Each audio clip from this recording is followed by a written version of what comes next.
Hello, my name is Vittorio Carli. I'm here at Richard Daley College, and I'm going to do a little commentary on the Rock and Roll Hall of Fame.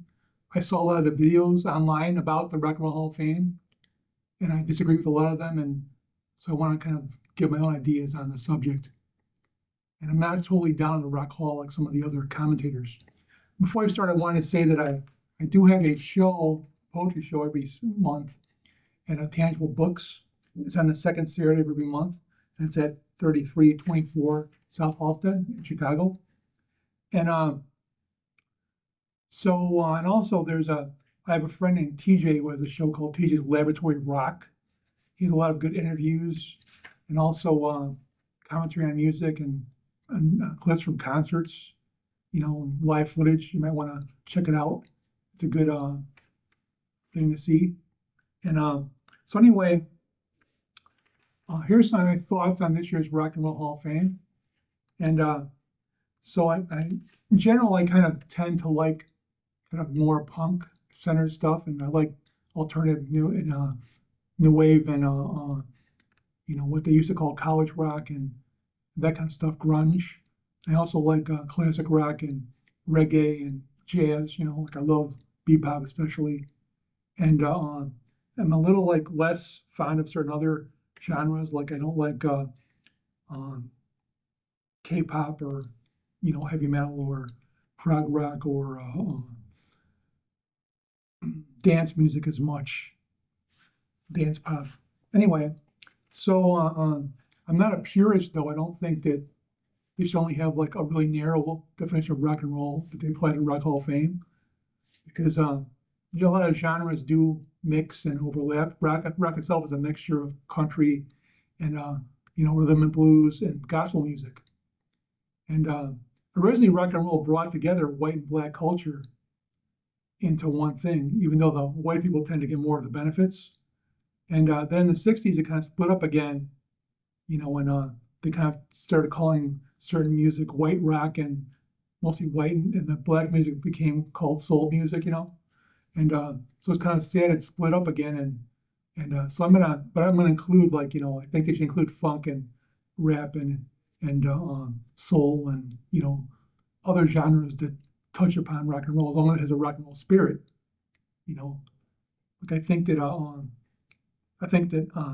NWA has a rock and roll spirit, but not on Mariah Carey so much.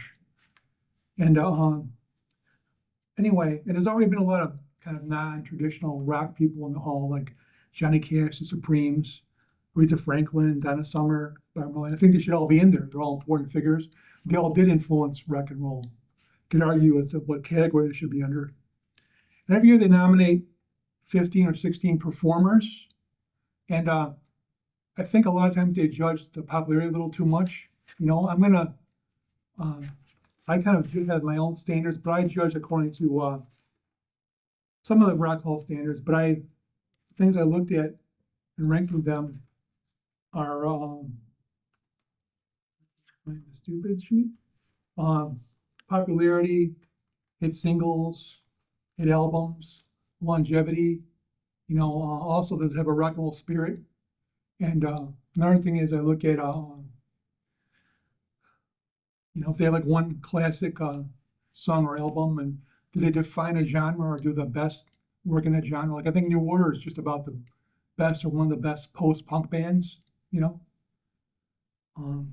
So I'm going to comment on some individual people, but I want to say there are some interesting things in this year's.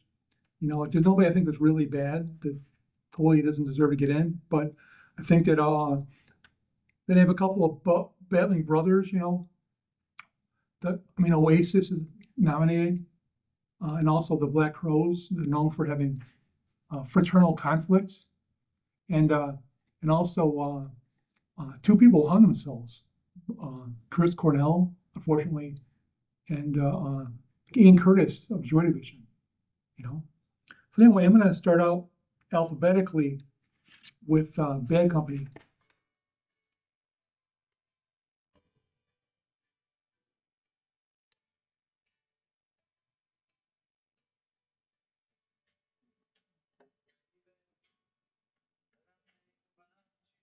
Okay, So Bad Company's the first time nominee, although it's rumored they were offered a nomination before and they didn't want to be in there. And Bad Company is made up of really excellent musicians, first-rate musicians, you know. But I think they all did better work in other bands. They're a super group made up of famous members from Free, Mott the Hoople, and King Crimson. And I think that those three bands are more innovative. They should have probably been in before Bad Company. But I do think the members should be in somehow anyway. They made more money than all those bands, but they were less creative than those bands. The same thing kind of happened with when Jefferson Airplane became Jefferson Starship, and the Move kind of became ELO. Like they made more money, but they just kind of learned to become a hit machine, and they were less creative than the former bands. And I think that Bad Company, I'm not against them being in. I think there's better bands this year, and I probably wouldn't put them in this year, but I think maybe eventually they deserve to get in. Like Boston's another band from that era, that maybe a little more innovative and a little more influential.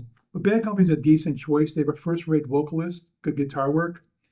The only problem is that their songs kind of sound the same, and the songwriting is kind of generic. So they play really well and sing really well, but the songs are very forgettable. So they're kind of like right on the cusp of, I kind of give them a 6 out of 7, 6 out of 10. So I think that they're not unworthy totally, but I think there's better people this year. Or no, I wouldn't put them in this year. They're kind of like as much a corporate merger as a rock band, you know? And so I give them 6 out of 7. I would probably not put them in this year. And now I'm going to talk about the Black Crowes.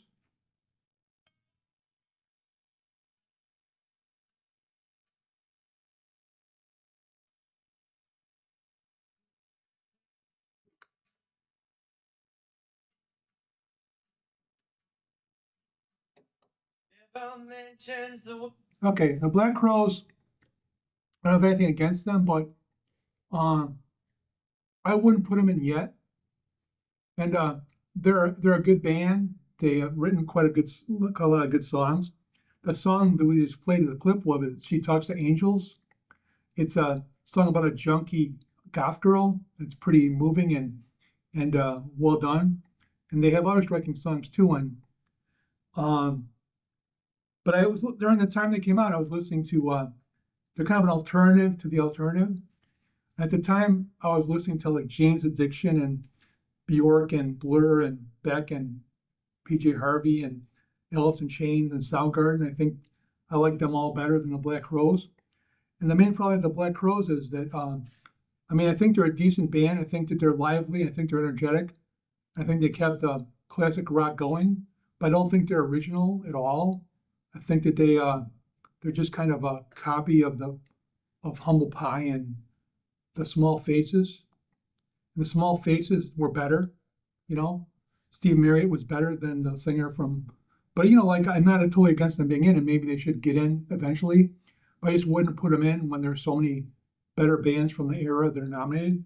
So it probably it might help them because they were at a big tribute kind of charity concert this year, and so Fire Aid, maybe they give them some publicity, and also they've had a lot of hits across the decades. So I kind of give them a 5 out of 10. But if I listen to them more, maybe the rating would go up. I haven't listened to as much as some of the other bands that are nominated. And so next I'm going to talk about Mariah Carey, who's a pop princess.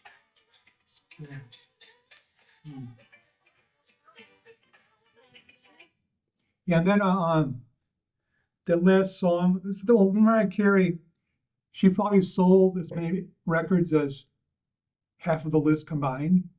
She sold 200 million albums, had 19 number one singles, and she's a phenomena, Uh, and the song "We Belong Together" shows her vocal gymnastics pretty well, and she has a remarkable voice, and but unlike like Cyndi Lauper or maybe the future, like nominee, Lady Gaga, I don't think she has any rebelliousness or rock and roll spirit. She's got a good voice, but I don't think she's kicking down any doors or is particularly revolutionary. She sounds kind of polished and plastic to me, kind of manufactured, even though she does have a beautiful voice. And I do enjoy the song Fantasy, which I just played a clip from in the video. And it's like nice to know that she enjoys roller coaster rides. But uh, but the song basically just takes a riff from the Tom Tom Club, you know, Genius of Love. And so even that song is not that, like totally original. I mean, she's a good vocalist, but maybe she belongs in another Hall of Fame, but so she would be the last one I'd put in. I'd give her like a 4 out of 10. And like I think like people like Beyonce, Rihanna, and Shakira, they're also dancing. Well, I think they're more creative and they do more with the creative production, and I think they just more interesting, bringing other influences and stuff, from outside of dance music, um, and also she did do some good work. She did some collaborations like with Busta Rhymes. That was interesting, but she also did collaborate with some musical idiots like Michael Bolton, who makes Robert Palmer look like a great soul artist. Makes him look like Otis Redding. So she makes some bad choices too. And Glitter is one of the worst films I think of that and most rock stars and pop stars make bad films, and that one's particularly bad. I think it almost bankrupted the studio. So anyway, so I give her a 4 out of 10, and I say no. And third, I'm going to talk about Chubby Checker.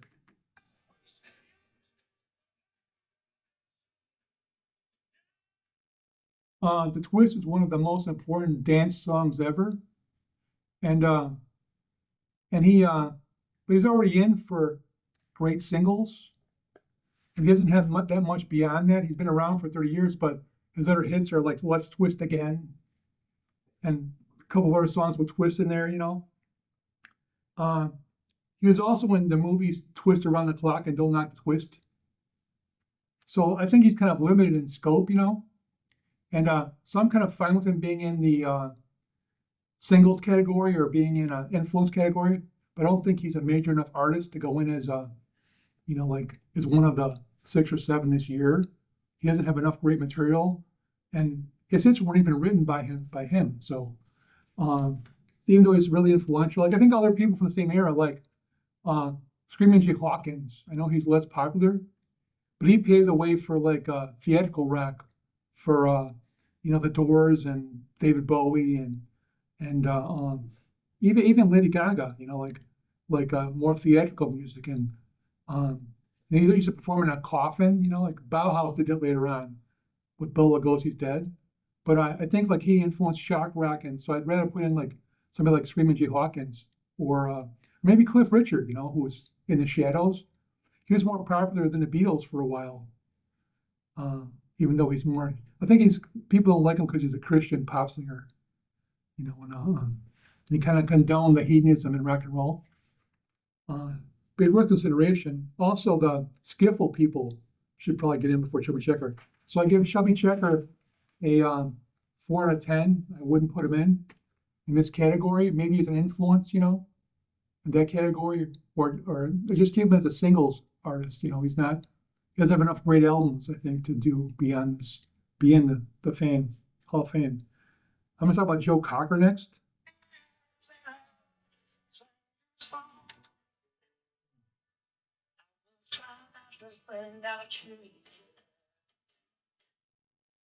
I'm a little bit, I think I'm a little bit torn with him. Like I think if there's 7 nominees, he should get in. But like I think his first 3 albums are masterpieces. Even though he didn't write his own songs, I think that his cover of the Beatles with a little help of my friends is one of the most creative and powerful covers I've ever heard of a Beatles song. It's right up there with Otis Redding's Satisfaction. Britney Spears' Satisfaction is the worst cover I've ever heard, I think. Anyway, and he also did great performances at Woodstock, and he's a great live performer. He's great at Isle of Wight and at Monterey Pop. And but most of his hits are best songs are covers. He covered the Beatles and Traffic, Feeling All Right. And he did a lot of successful film songs like You Are So Beautiful. They're kind of mushy and generic. They're not up to the standard of his early work, you know? So basically like 3 or 4 really good years. And but he was a great performer, and Paul McCartney vouched for him, and I think Billy Joel did, but I still want him in even though Billy Joel vouched for him. And I think there's other people like maybe Tim Buckley, Warren Zevon, John Prine that I put in first, but I would marginally support Joe Cocker for the beginning of his career, and because he was a great, and even the whole skit that everybody remembers, John Belushi did a great impersonation of Joe Cocker, which I think was one of the best impersonations on the show ever. So I would, put him in marginally, as long as he got 7 nominees in this year. So they put in 5 or 6. And so and now we're going to get to Billy Idol.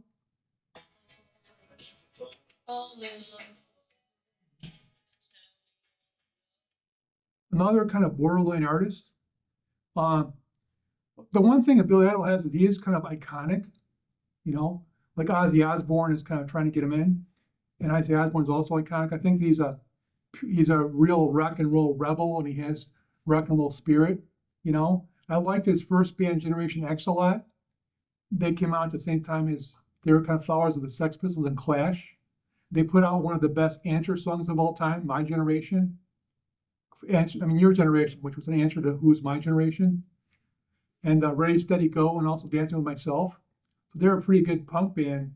And then later on, he kind of expanded, became a solo artist. Found Steve Stevens, who, did really good guitar work for his records, and he's very influenced by Jim Morrison, I think, and Bowie, and also Mark Bolan, who had him on his show. And his MTV era stuff's a good combination of, metal, punk, pop, and dance music, well produced, and he has some classic singles. But his reign didn't last very long. He's only really good or popular for 3 or 4 years. And he made great videos like Cyndi Lauper. He's kind of the same era and has the same kind of contributions as Lauper. So I would probably not put him in this year just because there's a lot of other good nominations. But I would maybe eventually want him in. And he's also got a new album and a farewell tour. And he did a good commercial with Joan Jett, Paul Stanley, and Ozzy Osbourne. Maybe you saw the commercial. And but if he's nominated and he did Moni Moni, and like Joan Jett also did covers of Tommy James, why isn't Tommy James in though? Tommy James should be in the Rock and Roll Hall of Fame, probably before Joel. So I give Joel a 6 out of 10. And next up is New Order, Joy Division, the least selling of the bands. Sorry.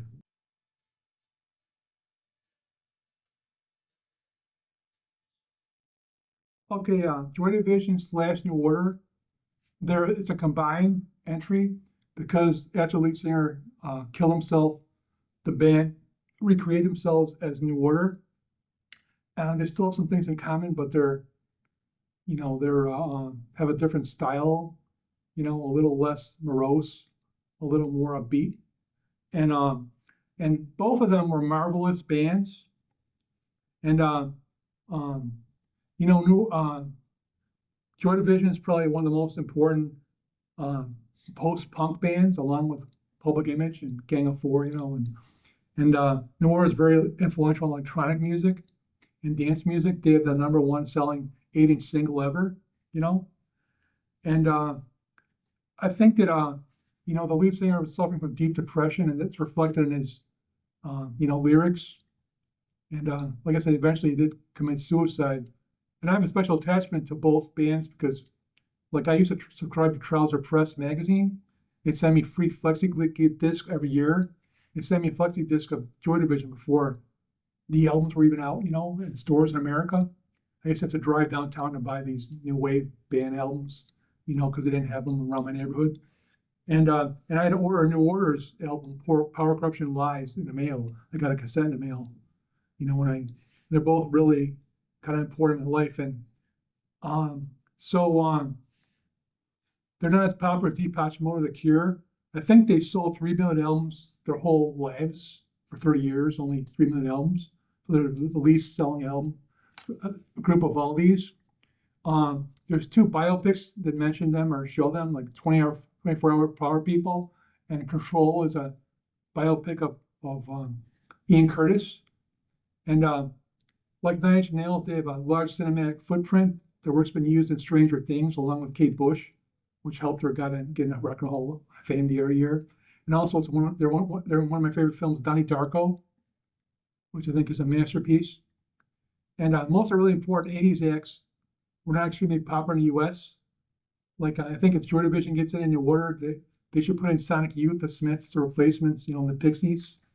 They're all really important in these bands. And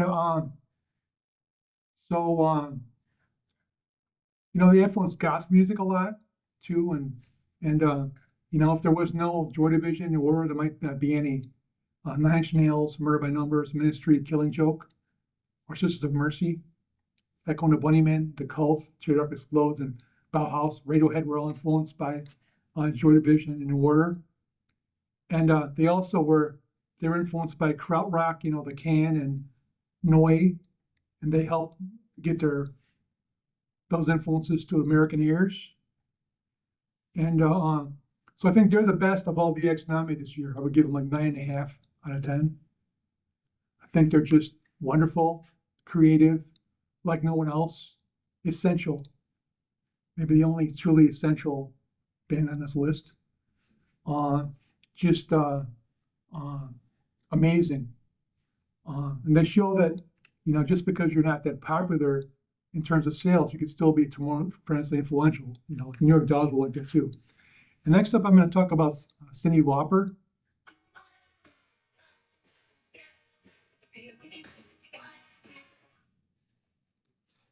I was a little bit on the fence with her last year, but I mean, she because her ascent was so brief and her downfall was so quick. Basically, she had 3 popular years. She still made important music after that, but people weren't listening so much anymore in the pop charts anyway. She's an interesting figure though. She had 5 hit singles, top 40 hit singles in her first album. I think it's one of the best debuts of the 80s.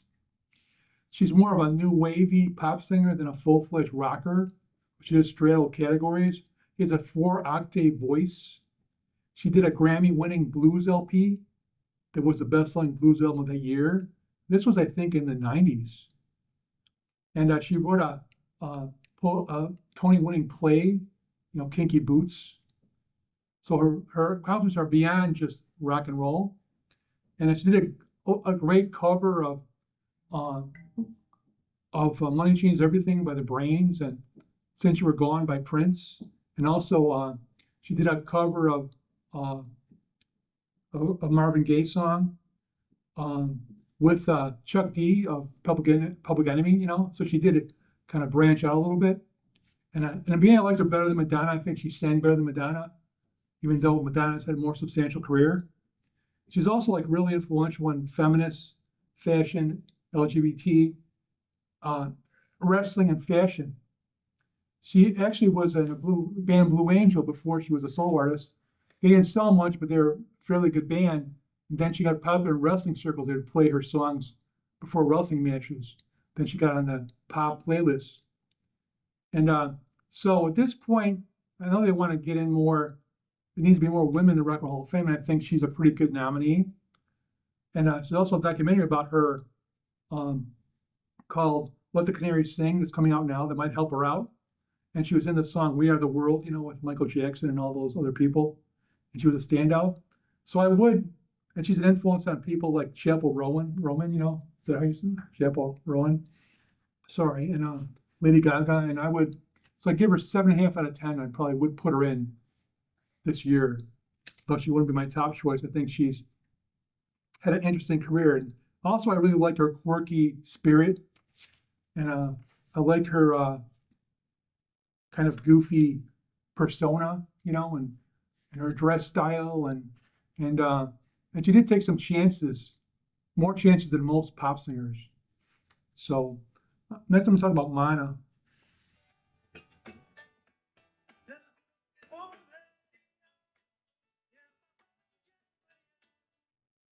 I have to admit, I'm probably not going to give them a fair um, airing because I haven't heard them that much, and I was not aware of them before they were nominated. I do like um, some land-based music.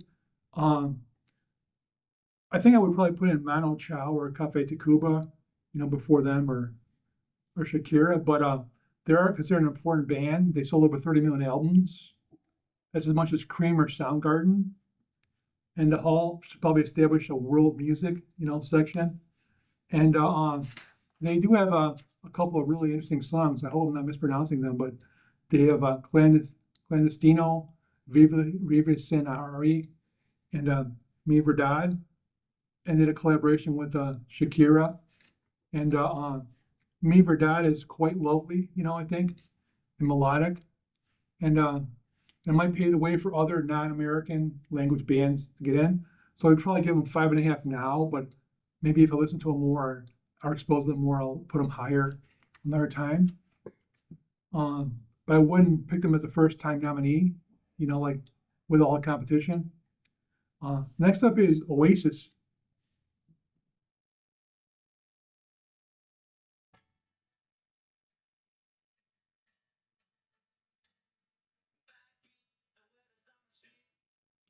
This is a situation kind of like T-Rex and the Jam, where the most popular band in England did not make much of an impact on American audiences. They never totally crossed over.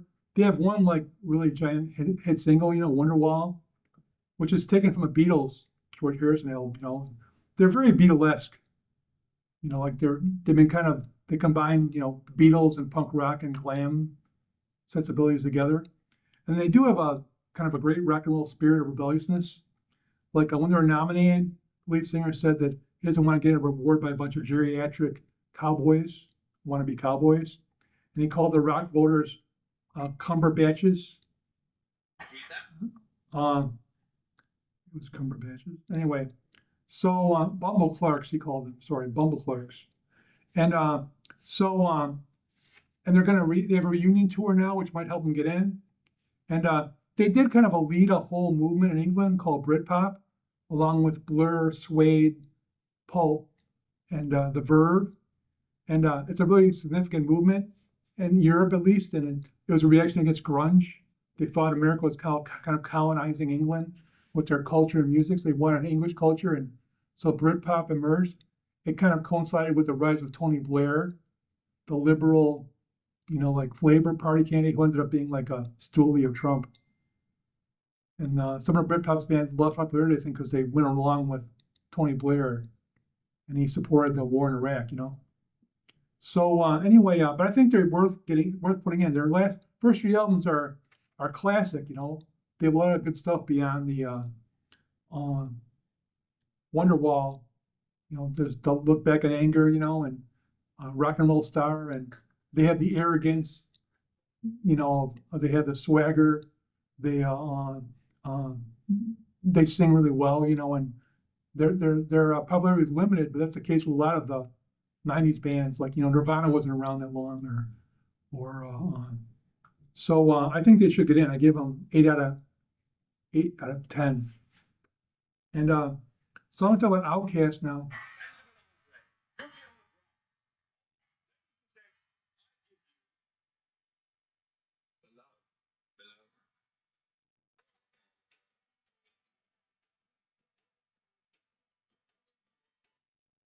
I think calling Outkast another rap album is kind of a disservice. They're a lot more than that. What they actually are is a genre-crossing group that combines hip hop, funk, and they also mine gospel, southern soul, psychedelia, techno, and blues, and as well as southern music. And and they really rock live. I saw them with David Bowie and I also saw Billy Idol and uh, Soundgarden as well. They're all really good live. But New Order just stood there like they're puppets or something, on stage. Anyway, so I don't agree that the purists will think there should be no rap in the Rock and Roll Hall of Fame. And if rap deserves to be in there, then I think that Outkast is one of the bands that should most deserves to get in, along with the Wu-Tang Clan. I think Ice-T should be in there too, and and the Africa Bambaataa, and so but Outkast, I think Outkast is more rock and roll spirit than Journey or Kansas. They sound like they were made up for Walmart, And Andre 2000 worked with Gorillaz and Frank Ocean later on. Frank Ocean would be a good nominee, I think. Did a really good concept album a while ago. And also, Andre 2000 did a really weird but acclaimed solo album where he just plays flute. And it's actually pretty good. And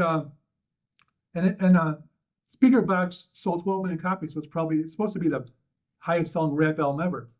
So I give them 8.5 out of 10. I say put them in. And Fish is the next one.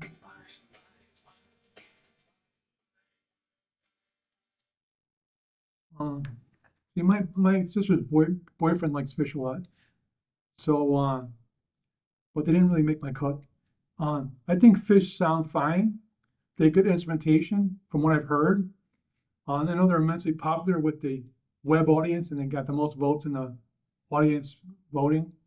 And but I'm not too big on jam bands. Like I'm not crazy about Dave Matthews or Blues Traveler either.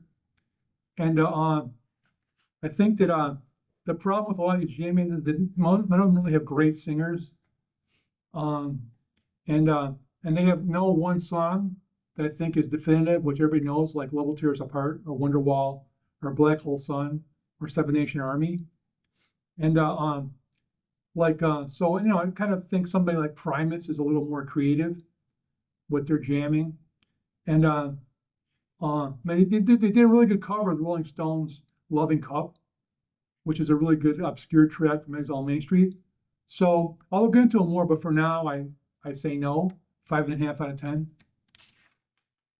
And the next one I'm going to talk about is the White Stripes.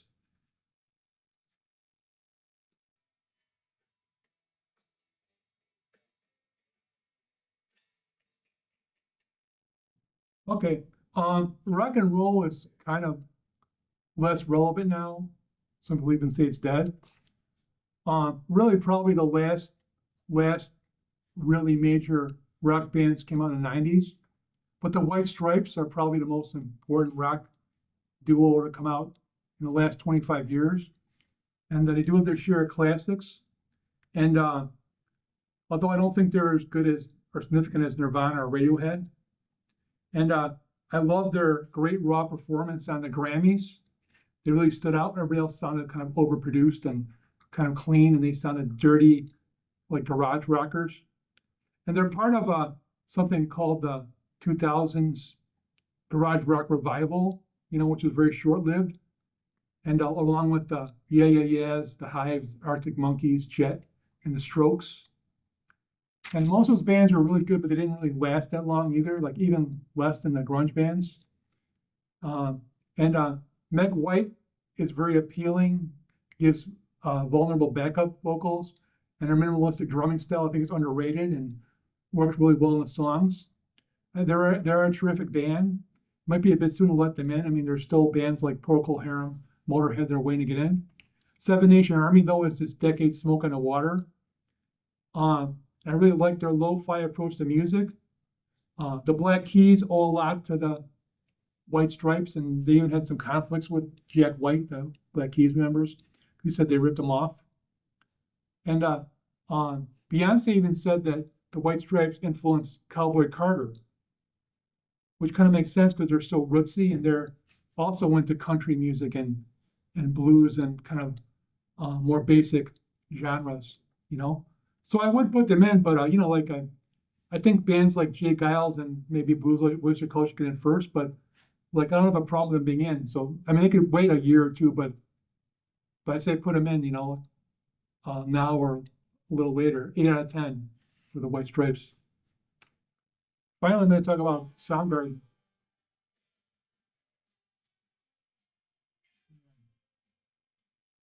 So Soundgarden was the first of the great Seattle bands to get signed in the 90s, you know? I mean, he already had Heart in the 70s, but I mean like of the grunge era bands. And they had classic Trilogy, Bad Motorfinger, Super Unknown, and Down on the Upside. I think they're all excellent albums, all classics. And what I like about the Soundgarden is they basically take the basic heavy metal riffs. They take out all the stuff I dislike about heavy metal. They get rid of the misogyny and the long solos, and they keep the down-tuned guitars and the angry attitude and the aggression. And Chris Cornell is a great, you know, like a really great vocalist, and he also did great stuff, you know, on his own and with the band he did with the Rage Against the Machine members, Audio Slave, and also he did a really good cover of Michael Jackson's Billie Jean, which is really bizarre. And I also love his work on Temple of the Dog, and the single soundtrack. And Head On, which we just played, is a great kind of overlooked fusion of heavy metal and psychedelia. And their big hit, Black Hole Sun, is great fusion of Beatles and Black Sabbath, you know. They got, you know, they won 2 out of their 8 Grammy nominations. And so I'm kind of surprised they're not in, you know, already. If they do get in this year, it might pave the way for Alice in Chains and Mudhoney, who I think should also be in. And Black Hole Sun alone should get them in because it's a classic song, and it's the best song about the end of the world I ever heard, except for maybe London Calling in 1999 by Prince. So, and I give them a 9 out of 10. So I'm going to predict that the ones that get in will be, in alphabetical order, Bad Company, Mariah Carey, Cyndi Lauper, Oasis, Outkast, Fish, Soundgarden, and White Stripes, if they put in 7. And the ones I think should get in, that deserve to get in more, my choices for which to get in are Joe Cocker by a hair, Joy Division in order, Cyndi Lauper, Oasis, Outkast, Soundgarden, and White Stripes. So, but I think it's okay if White Stripes get to wait a few years because a lot of other bands, they're deserving, you know, they're dying off now even. New York Dolls, the last member died this year, and I think they should have been in decades ago. They were an essential band, you know. So that's my comments on this year's Rock Hall of Fame. Thanks for listening, and have a good day.